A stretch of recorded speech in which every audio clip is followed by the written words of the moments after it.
we're going to talk about inequalities. The notes start on page 20, so make sure you're there and ready to go. And the assignment is already posted in Schoology, and it is due by Thursday, September 15th at 11 p.m. Okay, so here we go. Solve the inequality and graph the solution. I am now on page 20, problems number 5 and 6. I'd like you to try these just to see what you remember. Okay, so pause yours and try them. Go. And had you been in class, we would have done this as a warm-up. So what you want to remember is when I'm solving equations, it's just like when I'm solving an inequality, it's just like solving an equation except for one thing. So on this one, it doesn't even show up. So what you want to do is treat this is your side still, and you're going to multiply here. I'm going to multiply each side by 2. I'm going to clear the fraction, but it will also take care of everything else. So my 2's drop out, and I have x is less than 12. That is exactly like an inequality. Now let's go ahead and graph it too. So in order to graph it, for me, just put a 12 down here. Now these should have arrowheads on both sides, but I wasn't able to find that. So this is a number line. And you want 12, and I want to see numbers on each side. So here's 13, and here's 11. And 0 is way the heck down here someplace, okay? So then we have to remember that if it's greater than or less than, it is an open circle. And is greater than or equal to or less than or equal to, it is a closed circle. Okay, so this is going to be an open circle on 12, and it's going to go to the left. Okay, because where's x less than 12? X is less than 12 all around here. The other thing that is helpful to remember with inequalities, if I have my inequality on the left-hand side, my graph goes the same way as my inequality sign. Now, if I would have had 12 is greater than x, first thing I would have done is rewrite it to be x. And notice it's pointing to x. So I'm going to point to 12. Okay, good. Okay, and on number 4, you know that the first thing you did is that you divide by a negative 4. And this is where it's really important. When you divide by a negative, the inequality sign changes directions, switches directions, however you want to say it. Okay, so right here, it's really important that when you divide by a negative, you have to remember my inequality sign has now just gone the other direction. So x is less than or equal to negative 5. Okay, it's really important you see when you divide by a negative, your inequality sign switches directions. It was pointing to the right, and now it is pointing to the left. Now we graph it the same way. We have a negative 5 right here, but make sure you're paying attention on a negative. This is going to be negative 4 to the right, and to the left is negative 6. Because it has a line underneath it, that means that it's part of the solution. So that means that 5 is part of it. And I want everything that's less than negative 5, so it's going to be off this direction. Now the way I think of it is I pretend like this is a little piece of licorice and it has to fill in. So that's the non-mathematical way. The mathematical way is this is less than or equal to. Okay, so both have to be part of your graph. Questions? I wish I was there to answer them, but I'm not. So we're going to practice some more. We are now on page 18 with example number 1, and we're going to solve these inequalities. Okay, so pause yours and try them on your own. Yes, go ahead and pause it. And then come back in. Okay, so negative 6 plus negative 6, negative 6x is less than 10. I need to get rid of 6. So this is just like solving equations. So just pretend that what is underneath this right here, just pretend that what is right here is an equal sign. Okay, it's not, but just pretend that it is. Okay, so when we do this, less than 10, okay, we're going to add 6. So we get negative 6x is less than 16. Divide by negative 6. Divide by a negative. Whenever we divide by a negative, our inequality sign has to go the opposite direction. Opposite direction. So x is greater than negative 8 over 3. So if it's 8 over 3, when we go to graph it, because notice we're going to always graph our solutions. Okay, well think about negative 8/3. That is negative 2 and 2/3. Okay, so fine and dandy answer. Love this. On the lumber line, though, you're going to have a -2, you're going to have a -1, and you're going to have a -3. You have to make sure that you realize where that's located. That's going to be between -2 and -3. Is that an open or a closed circle? That is an open circle. We're going to say it's about there. It's just an approximate, okay? And then our graph is going to go this direction. Good. Do the same with B. Go ahead and solve that one on your own. So pause your screen, solve it. Okay, hopefully welcome back and you actually did that. So 8 minus 4x is greater than 1. So I'm going to subtract 8 from both sides. -4x is greater than -7. I'm going to divide by -4. Divide by a negative. That's right. Whenever you divide by a negative, your mind should be going, hey, wait a second. I have to do something different. So when I divide by a negative, my inequality sign goes the opposite direction. They picked some really nice ones for us here, didn't they? We get to grab some fun ones, so this is awesome. Okay, so it's going to turn out to be a positive. So now we're going to do our number line. And we want to realize that 7/4 is just short of 2, so that's 1 3/4. So when we go to graph, we're going to have a 1, we're going to have a 0, we're going to have a 2. So it's going to be approximately right here. Is this an open or a closed circle? That's an open circle, you're right. And it's going to go to the left. Okay, so let's look at a problem that would use an inequality. And this is on page 17. So yes, in your book goes to page 17. Skylar competes in the high jump event at her school. She hopes to tie or break some records at the next meet. Write and solve an equation to find x, the number of meters Skylar must add to her personal record. Okay, so if x is her personal record,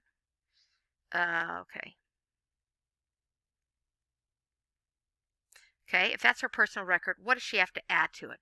So so we're going to say x is what she's going to add. Whoops. We want to add what she needs to jump. Okay, so number of meters to add to her personal record, her personal best. Okay, so what is her personal best?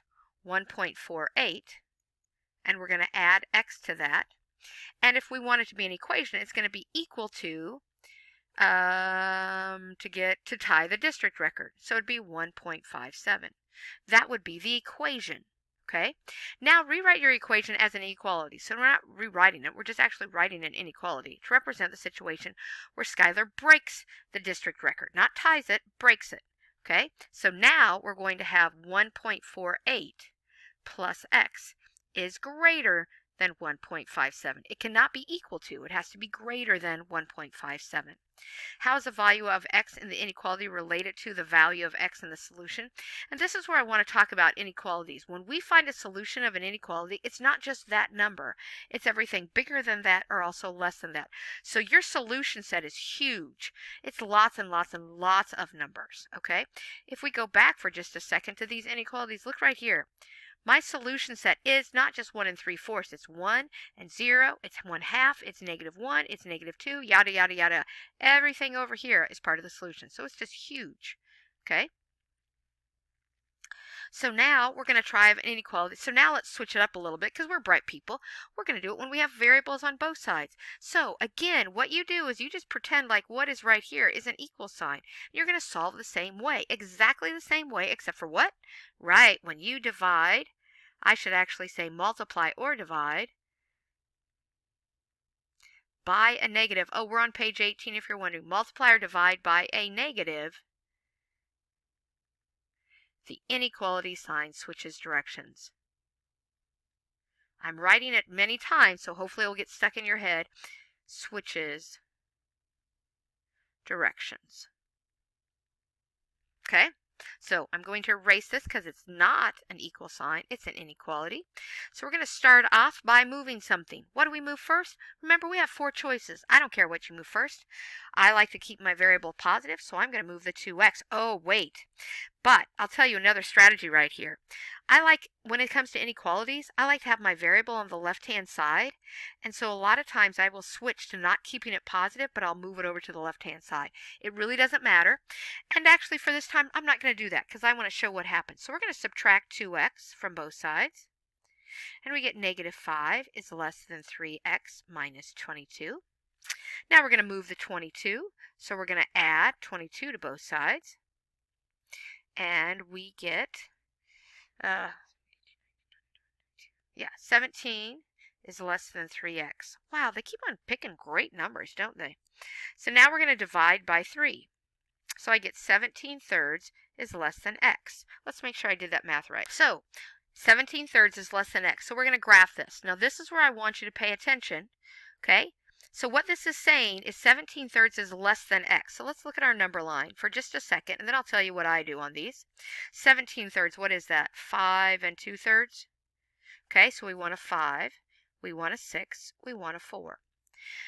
So it's going to be someplace, oh, is it an open or a closed circle? That's right, it's open. And 5 and 2/3 is going to be about right here. Yes? Okay. So 5 and 2/3. Now look at this. We want to know when 17 and 2/3 is less than x. So that's when this is smaller than all of the values of x.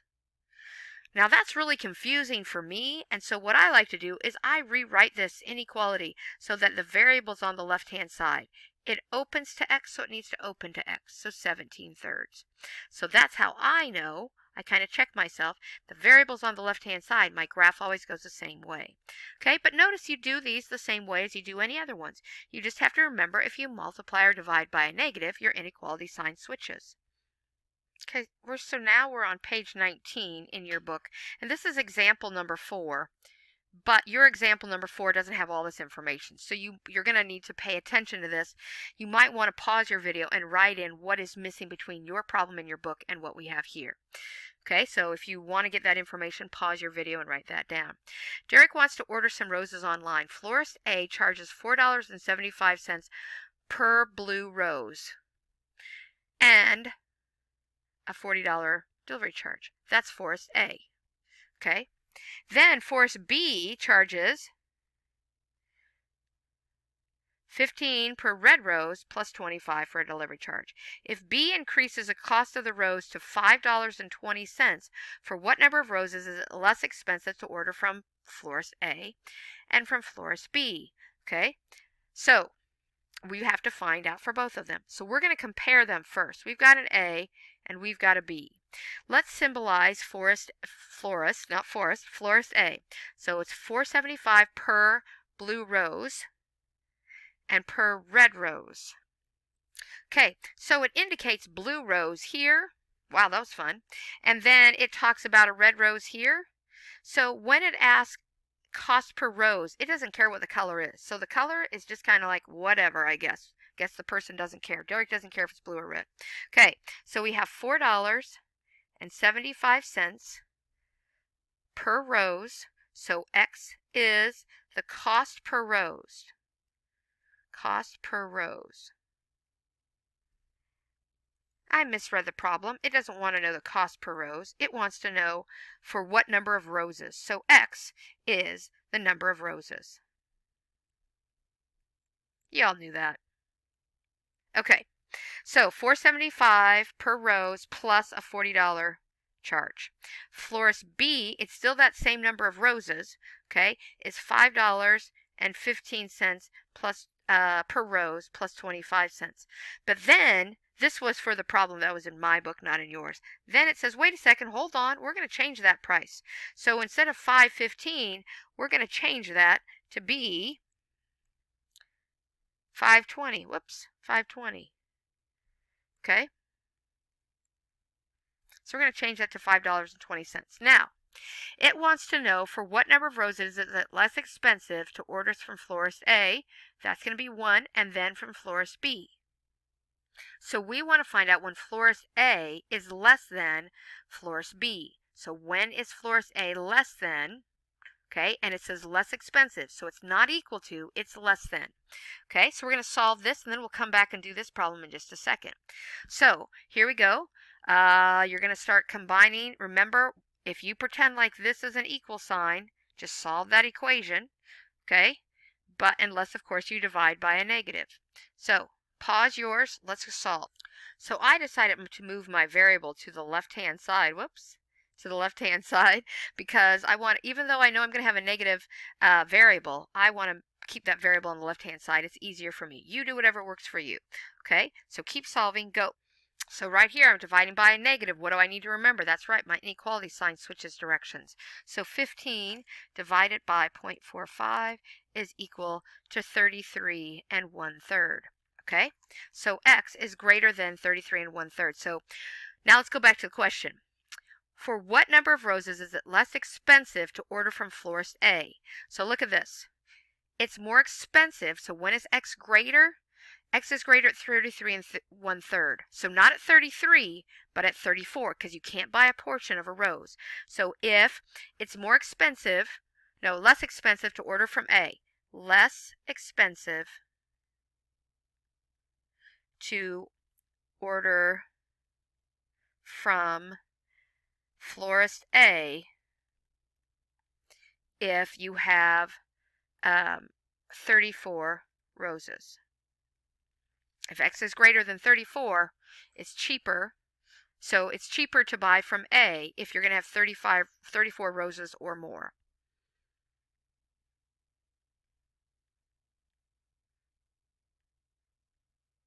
Okay, good. So then we can just look at it the other way. So when is it going to be cheaper if you go with florist B? It's going to be the same thing, but notice that our inequality sign would have gone the opposite direction. So it's going to be x is less than 33 and 1/3. So when is it less expensive for B? Is if you order less expensive, so this is A, less expensive to order from florist B. Okay, and what is it? Can it be 33 and 1/3? Nope. If you order less than, now it can be 33, can be 33 or less, sorry. If you order 33 or less, I am going to have to erase roses. Okay, so now we're going to solve inequalities, again with the variable on both sides, but they're kind of telling us, hey, look right here, we're going to have infinitely many solutions and no solutions. So it kind of gives away, it's kind of like that, they just gave away the punchline. So anyway, we're big enough people, we can handle it. So let's go ahead and solve this. We're going to distribute right here, and we're going to get negative 8x plus 8 is less than negative 8x plus 4. Oh my gosh, I can't even multiply 2 times 2 right now. So that's going to be a 4. And we're going to always start with a variable just in case. So we're going to add an 8x to both sides. And we get 4 is less than 4. Now, this is a weird one because you're looking at it as like, is 4 less than 4? No, it's equal to. Well, they don't have an equal to sign. All they have is a less than. So is 4 less than 4? No. No, it's not. So this is a no solution. So you're going to have to look at all of these and go, well, no. And if it was an equal to, it would have been all real numbers. So it's really weird. Okay, let's look at B. Okay, we're going to solve this just like it's an equation unless we multiply or divide by a negative. And we didn't here. Okay, we had negatives, but we didn't multiply or divide by them. So negative 6x minus 3. We're going to start with the variable. So we're going to add a 6x to both sides. And we get negative 5 is less than negative 3. Well, is negative 5 less than negative 3? Is negative 5 smaller than negative 3? Yes, it is. So if the answer is yes, on these, we're going to use all real numbers. We don't see many solutions because they're saying, hey, there are so many of them. We're not even going to, it's just everything. You can use all real solutions. You can also use a double back R. Again, to make that, you make 2 lines. Start at the back, at the top of the back one, come around to the middle of the front one. And that's how we symbolize all real numbers. So you can write it like this, or you can use this symbol as long as you know what it means. Okay. So, your turn. Let's see what this one does. Okay? Go. Pause yours. Solve it. Go.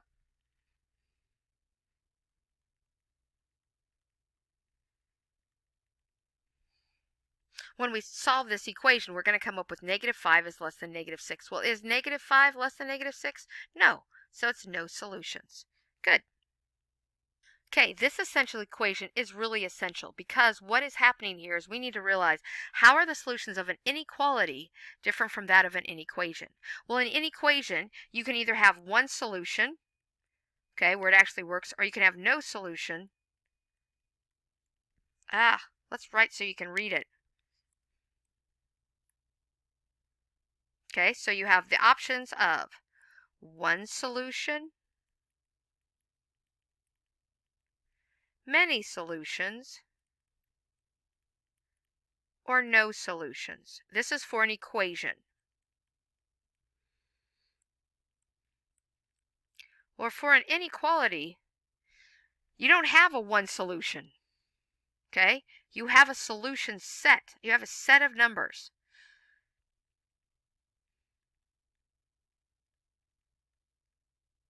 Or you can have no solutions or many solutions, but instead of many, we put all real numbers.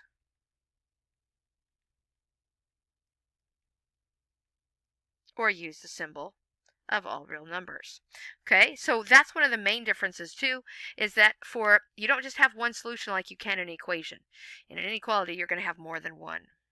How is dividing each side of x is greater than 0 by a negative value different from dividing each side by a positive value? Well, hello, right here it even tells you, okay? If you're going to divide by a negative, divide by a negative, divide,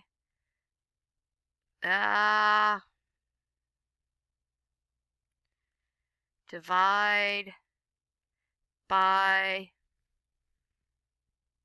if you divide by a negative, okay, when you divide by a negative, it's going to flip. It's going to switch the direction. Flips inequality sign.